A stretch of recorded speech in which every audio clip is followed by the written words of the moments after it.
नमस्कार। सत्यबोधक संवाद के इस संस्करण में आपका हार्दिक स्वागत है। 29 जुलाई को हमने सत्यबोधक समाचार के माध्यम से पूर्णवाद और विश्व परिदृश्य इस विषय पर इंदौर निवासी पूर्णाचार्य डॉक्टर प्रदीप कुमार चतुर्वेदी के हिंदी व्याख्यान का अंश देखा। पूर्णवाद उत्सव की ये विशेषता रही है कि इसमें मराठी, हिंदी, अंग्रेजी और संस्कृत भाषाओं में विभिन्न कार्यक्रम आयोजित किए जाते हैं। सत्यबोधक संवाद की प्रतिनिधि गौरी जी लहुरीकर ने व्याख्याता पूर्णाचार्य डॉक्टर प्रदीप कुमार चतुर्वेदी जी से उनके व्याख्यान के उपरांत बातचीत की। इस संवाद में पूर्णाचार्य डॉक्टर प्रदीप कुमार चतुर्वेदी जी ने पूर्णवाद की परिभाषा के बारे में अपनी राय सभी को बताई। आइए देखते हैं यह सत्यबोधक संवाद। नमस्कार। सत्यबोधक संवाद में मैं गौरी लहुरीकर आप सभी का स्वागत करती हूँ। आज अपने साथ है श्री प्रदीप चतुर्वेदी, इंदौर स्थित ज्येष्ठ पूर्णवाद के हम अभ्यासक भी इन्हें कह सकते हैं और पूर्णवाद विषय पर इन्होंने अलग अलग जगहों पे अपना अभ्यास बहुत ही विस्तृत रूप से सबके सामने लाया है। सर, आपका बहुत बहुत स्वागत। बहुत बहुत धन्यवाद। सबसे पहली बात तो मुझे ये करनी है कि आप जो जिस हिंदी भाषा में व्यक्त करते हैं या हिंदी भाषा से आप सबके साथ संवाद करते हैं, तो ये भाषा की वृद्धि के लिए यानी ये भाषा को समृद्ध करने के लिए क्या करना पड़ता है? किसी भी भाषा को समृद्ध करना हो तो उसका अभ्यास आवश्यक होता है, और जो उस भाषा को बोलते हैं, जो उसमें व्यवहार करते हैं, जो उसमें लिखते हैं, यदि उनके साथ में हमारा संपर्क सतत बना रहे तो भाषा का परिष्कार निश्चित रूप से सतत होता है। तो हिंदी भाषा का भी यदि हमको परिष्कार करना है तो एक तो ये कि हम स्वयं उसका अभ्यास करें, ज़्यादा से ज़्यादा उसका उपयोग करें, तो उससे वो हमारे व्यक्तित्व में आ जाती है, सहज हो जाती है। और दूसरा, जो हिंदी भाषी लोग हैं उनके संपर्क में यदि हम रहें, उनसे हम बातचीत भी करें, उनकी जो लेखनी है उससे भी हम संपर्क में रहें, उनके लेख वगैरह हम पढ़ें और हम भी कुछ लिखने का प्रयास करें, इससे निश्चित रूप से भाषा के संस्कार होंगे और भाषा का प्रभाव जो है वो बढ़ेगा, भाषा में मधुरता भी बढ़ती है। धीरे धीरे जैसे हम भाषा की पकड़ बनाते हैं वैसे वैसे उसमें रस की वृद्धि होती है। लेकिन आज सबसे बड़ी एक समस्या है कि वाचन के लिए ये जो नई पीढ़ी है वो आगे नहीं आती। उनको वाचन करने के लिए कोई भी जो आगे पढ़ने में होता है तो वाचन करने के लिए जरा दिक्कत होती है, तो उसके लिए बारे में आप बताइए कैसे करना पड़ता है? नई तकनीक आई है, नए साधन आए हैं, जिन चीजों के बारे में हम आज से 10-15 साल पहले कल्पना भी नहीं कर सकते थे, आज हम सब और बल्कि छोटे छोटे बच्चे भी उनका उपयोग कर रहे हैं। तो ये एक सैद्धांतिक काल है, परिवर्तन का काल है। तो पहले हम पुस्तकों को अपने साथ रखा करते थे, पुस्तकें निरंतर पढ़ा करते थे, लेकिन अब ये हुआ है कि पुस्तकें इंटरनेट के माध्यम से हमारे लिए सुलभ हो गई हैं, उपलब्ध हो गई हैं। पहले ये था कि हम उनको पढ़ते थे तभी हम उनके बारे में जान पाते थे, अब हम उनके बारे में सुन करके और उनके बारे में उनका ऑडियो देख करके, उनके वीडियो देख करके उनके बारे में और भी अधिक जान सकते हैं। तो ये तो नहीं कह सकते कि नई पीढ़ी जो है वो किताबों से दूर हुई है, लेकिन यूँ कह सकते हैं कि एक तरह का रूपांतरण हो गया है। पुस्तक रूप में न होकर के वो ऑडियो और विजुअल रूप में जो है वो बहुत ज्यादा हो रहा है, और नई पीढ़ी भी कुछ ना कुछ सीखने में तो निरंतर प्रयत्नशील है। इसके अलावा मैं कहूँगा कि सोशल मीडिया का भी प्रभाव बहुत ज्यादा हुआ है, उसने हमारे बहुत ज्यादा समय को लिया है, और वो समय यदि हम सार्थक बना पाए तो हमारी ये समस्या दूर हो जाएगी कि हम ज्ञान से जो है वंचित रहेंगे। यदि हम थोड़ा भी समय दें, जैसे हम 1 घंटा 2 घंटा पहले दिया करते थे, यदि अभी नई पीढ़ी ये देखे कि उसको सोशल मीडिया पर केवल इंटरटेनमेंट नहीं करना है, केवल उसको अपनी रुचि की चीजें सर्च नहीं करनी है, लेकिन उसको कुछ ज्ञान वृद्धि भी करनी है, उसको यदि ऐसी प्रेरणा मिल जाए, उसको यदि इस बात के प्रति लगन जागृत हो जाए, तो निश्चित रूप से वो पुस्तकों के प्रति नए रूप में आकर्षित होगा।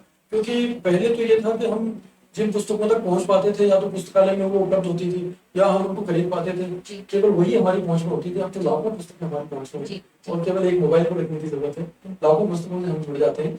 लेकिन उनके बारे में हम जाने और उनमें क्या ज्ञान दिया गया, वो हमारे लिए किस प्रकार से उपयोगी है, इसके बारे में भी यदि हम जानेंगे तो निश्चित रूप से नई पीढ़ी उनकी तरफ आकर्षित होगी। और ये भी हो रहा है कि उनके छोटे छोटे क्लिप बना करके डाले जा रहे हैं, वो भी एक बहुत अच्छी बात है।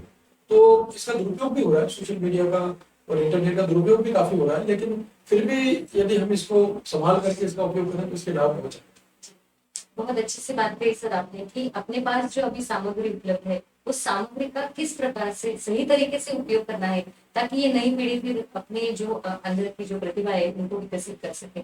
बहुत अच्छे तरीके से आपने बताया है सर।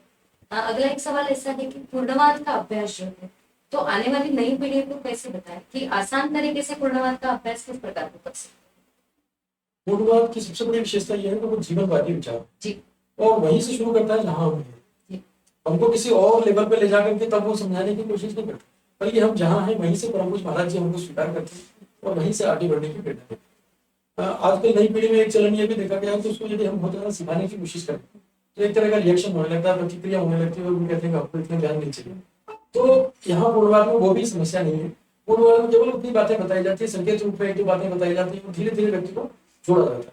खासतौर पर छोटे छोटे बच्चे भी जुड़ रहे हैं, युवा पीढ़ी भी जुड़ रही है और जो प्रौढ़ वय के हैं या वृद्धावस्था में वो जुड़ ही रहे हैं। पूर्णवाद सबकी आवश्यकताओं की पूर्ति करता है, हमें केवल समझने की आवश्यकता है। बच्चा है जो कहीं ना कहीं परेशान होता है, उसके माता पिता से पूछता है, उनके संपर्क में आता है और यदि माता पिता उसको स्नेह देते हैं तो निश्चित रूप से अपनी समस्या भी उनको बताते हैं। तो उसके हल के रूप में यदि पूर्णवाद के बारे में हम उनको कुछ बताएंगे तो निश्चित रूप से वो जुड़ेगा। एक बार, दो बार, तीन बार, चार बार जब वो ये देखेगा कि मेरी समस्याओं का हल तो पूर्णवाद से निकलता है। मैं अपनी माँ से पूछता हूँ तो वो भी पूर्णवाद के बारे में बताती है, मैं अपने पिताजी से पूछता हूँ तो वो भी पूर्णवाद के बारे में बताते हैं। और यहाँ आकर के तो फिर उसको एक पूरा आकाश मिलता है। पूर्णवाद का एक ऐसा अद्भुत आकाश है जो कि बहुत सुंदर भी है, जिसमें असंख्य तारे हैं। तो ये सब हमारे लिए लाभदायक है। जैसे हम ग्रह नक्षत्रों का प्रभाव बताते हैं तो पूर्णवाद में तो ऐसे असंख्य ग्रह नक्षत्र हैं कि जो कि हम सभी के लिए लाभदायक हैं। और यहाँ आकर के तो निश्चित रूप से ये लगता है कि ये जीवन के लिए बहुत ही उपयोगी विचार है और हमारे लिए है। ये किसी दूसरे के लिए है वो तो अलग बात है, लेकिन ये हमारे लिए है। तो बच्चे को जब ये आत्मीयता अनुभव होती है, आज यदि सबसे ज्यादा अभाव है तो आत्मीयता का, माता पिता के पास नहीं है अपने बच्चों के लिए, और इसलिए फिर बच्चा कटता है तो फिर वो ऐसी जगह जाता है जहाँ पे जिज्ञासाएं रखता है। हो सकता है वहाँ उसको सही जानकारी ना मिले या अधूरी जानकारी मिले। तो ऐसा कहा जाता है कि एक बार अविद्या होगी तो चलेगी, लेकिन अल्प विद्या, जिसको अधूरी विद्या कहते हैं, वो विश्व के समझ।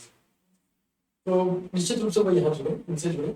और जोड़ने का काम तो माता पिता कर सकते हैं, परिवार ही कर सकते हैं, क्योंकि परिवार ही विद्यार्थी को लेकर के आता है। और यदि वो कुछ बड़ा भी हो गया है, माता पिता से नहीं भी जुड़ा है, तो इष्ट मित्रों तक भी ये बात जरूर पहुंचेगी। और जैसे जैसे फिर प्रसार होता है तो प्रसार होने में ज्यादा समय नहीं लगता, लेकिन स्थापित होने में समय लगता है। जैसे वृक्ष को बड़ा होने में समय लगता है, लेकिन उसके बाद जब वो फल देता है तो बहुत बड़ी संख्या में होते हैं और फिर सब लोग उसको स्वीकार भी करते हैं। ऐसे ही पूर्णवाद है। पूर्णवाद का वृक्ष 75 साल का हो गया और बल्कि हम तो यूँ कहें 100 वर्ष भी हो गए हैं पूर्णवाद के जन्म को। तो ऐसी स्थिति में अब ये सबके लिए फलदायी हो गया, तो फलदायी हो गया तो सब उसको स्वीकार करेंगे। सर आपने बहुत बड़ी बात कही कि पूर्णवाद से जो जुड़ता है इसे वो जोड़ना भी सीखता है। तो आपने जैसे कहा कि परिवार को जोड़ के रहना ये बहुत बड़ी बात है और इससे ही आगे आने वाली पीढ़ी भी सीख सकती है। मेरा अगला सवाल ऐसा है कि आप जगह जगह जाते हैं, पूर्णवाद के ऊपर आपका जो अभ्यास है वो विवेचन करते हैं, आपको कैसा महसूस होता है? बाकी के जो है अलग अलग विषय, तो इसमें हमारा पूर्णवाद किस प्रकार से अलग अपनी एक छवि है? पूर्णवाद जीवन से जुड़ा हुआ है और जीवन में कह सकते हैं कि हम अपने आप से जुड़े हुए हैं। हम जीवन से जुड़ते हैं तो मतलब हम अपने आप से ही जुड़ते हैं।